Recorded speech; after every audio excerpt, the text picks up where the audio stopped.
Hey everybody, this is the Theokinawakid'S here, and today I'm gonna talk to you about Harley Quinn season 2 that just ended around a couple weeks ago. Well, yeah, a couple weeks ago. And basically, the review of season 2 of Harley Quinn, and I'm just gonna say it right now. Harley Quinn in general is a great series. It's a great series that's very much its own thing, while taking elements and various other references and various other themes from various DC shows and actually presenting them in a unique way that's actually pretty good. So, with that being said, the whole thing with Harley Quinn season 2 is that literally, like, after the events of, like, it tells a story of, like, literally after the events of season 1,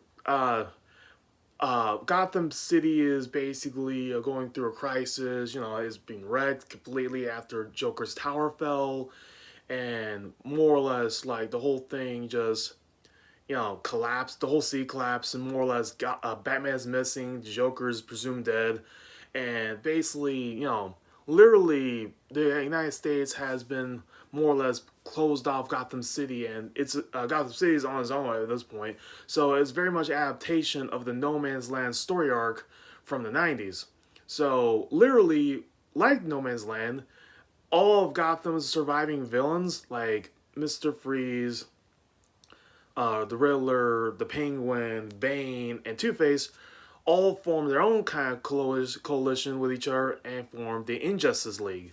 So, with that being said, they all section their own versions of Gotham and basically sort of claim Gotham for themselves, while Harley Quinn was too busy enjoying literally her the fruits of her labor and the fruits of, like, her victory over the fact she's literally celebrating too much to notice everything going around her, which kind of says about her lack of foresight. But so literally she tries her best to muscle in and basically confront them about the Injustice League. They froze her for 2 months. She busts out with the help of her gang and more or less follows her. The first part is following her adventures with her gang, basically reclaiming Gotham's territory for herself, and basically became the new queen of crime of Gotham. But that's like the first part, and it's a great first part.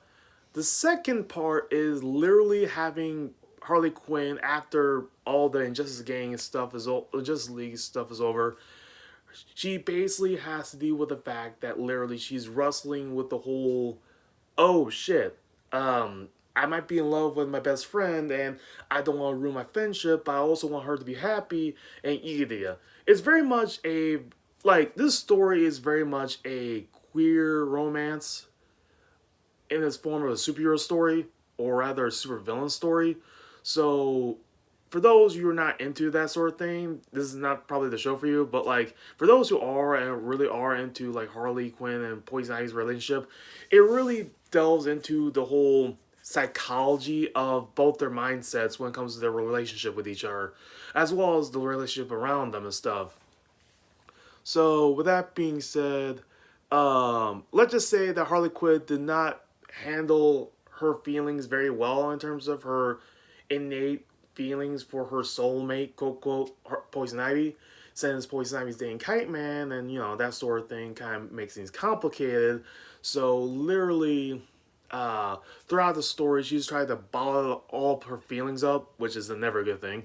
But literally, she bottles up her feelings. It basically allows her best friend to get married to Kite Man and all that shit. So literally, Poison Ivy's end to be like, she knows that she loves Harley Quinn, but she can't really trust her with her love. Mainly because Harley Quinn's way too wild and unpredictable for her, and she wants a more stable, normal relationship with Kite Man because stability is like she prefers that over everything else, at least at first. And basically, yeah, um, Harley Quinn's way too spontaneous and wild for her to actually let her trust her with her love. So it's kind of a heartbreaking sort of situation. Like, literally, it's like, literally Poison Ivy was like, Harley, I love you, but you need to get your shit together. So that's sort of the whole thing on that. Also, another theme that plays into role in the later half of the season is that literally, like, there's a whole theme of Dr. Psycho, another member of Harley Quinn's gang, the wild card of the group that hates women and has psychic powers. He literally feels like he's underutilized and underappreciated with the gang because throughout the story, he's used as more of a tool rather than a member. So, with that being said, later down the line, further down the season, he actually became a villain. Like an actual, he turned against the team and claimed Gotham City for himself. Because in the previous story, Harley Quinn, in a desperate attempt at bottling up her feelings for Poison Ivy, tries the most outlandish thing to take her mind off of it, which is asking Darkseid to borrow his parademons so she can invade Gotham and take over it. Be mind you, she never really wanted this. She just wanted an excuse to not think about Poison Ivy, which is like the most extreme way of going about it. Like, so you distracted yourself with taking over an entire city with parademons? Literally, there's no middle ground with her. She never does everything like moderate. She's always like extremist when it comes to her personality. So literally, yeah, the parademons, yeah, she called off that invasion because she realized, oh shit, this is a horrible plan to distract myself and I should really stop. So, with that being said, literally the parademons still stick around. They don't really fix that mess until like episodes later, where more or less like Dr. Psycho's like, hey, if you're not gonna do the parademon invasion thing, I might as well do it. I'm sick and tired of listening to your story as and not getting the credit.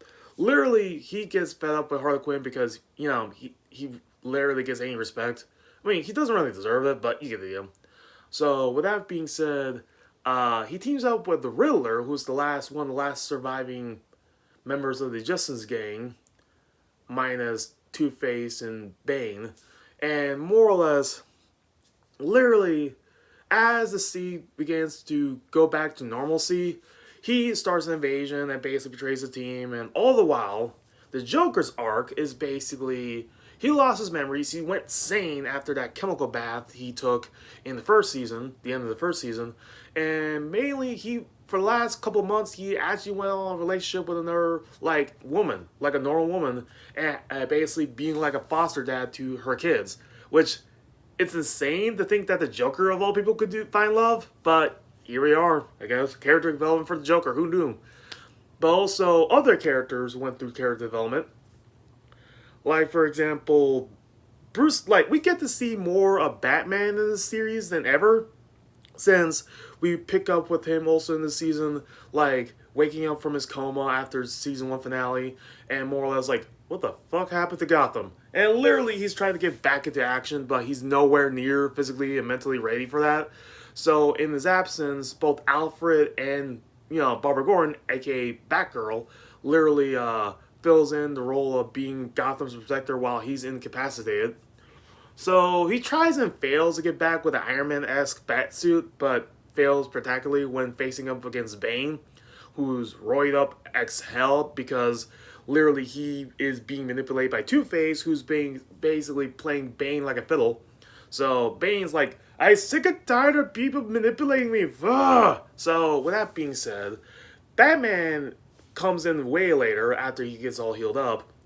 And it comes ahead a great big finale with Harley Quinn's gang and the Justice League face up against Riddler and Dr. Psycho, where they try to stop Dr. Psycho from taking over the world with a parademon army. It worked, but, Harley Quinn saved the day, more or less, after snapping her gang out of Dr. Psycho's mind control. And literally it comes ahead where, literally, when Poison Ivy was brainwashed by Dr. Psycho, and Harley Quinn snapped her out of it with a kiss, Dr. Psycho in the last sort of hurrah, or last big stab in the knife wound, sort of more or less exposed the secret that Poison Ivy and Harley kissed one time and had sex multiple times, and projected that memory and broadcasted throughout the whole city, all the while Kite Man was watching as well. So Kite Man knows that Harley Quinn and Poison Ivy was doing it.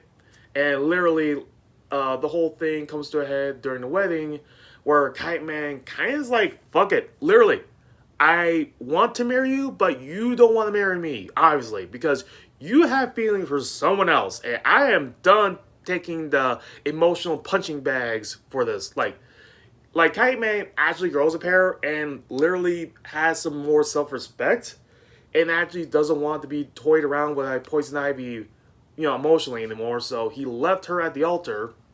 And oh yeah, I forgot to mention this earlier, but spoilers for all of season 2. So yeah, so Kite Man left her in the altar during this whole big supervillain wedding with all Poison Ivy and Harley's friends. And of course, Commissioner Gordon sort of has his own arc of trying to live it back to his reputation of being a good cop. And after even saving the day, help saving the day with Harley Quinn and stuff, he never gets the credit because the Justice League got all the credit for saving the day. So literally,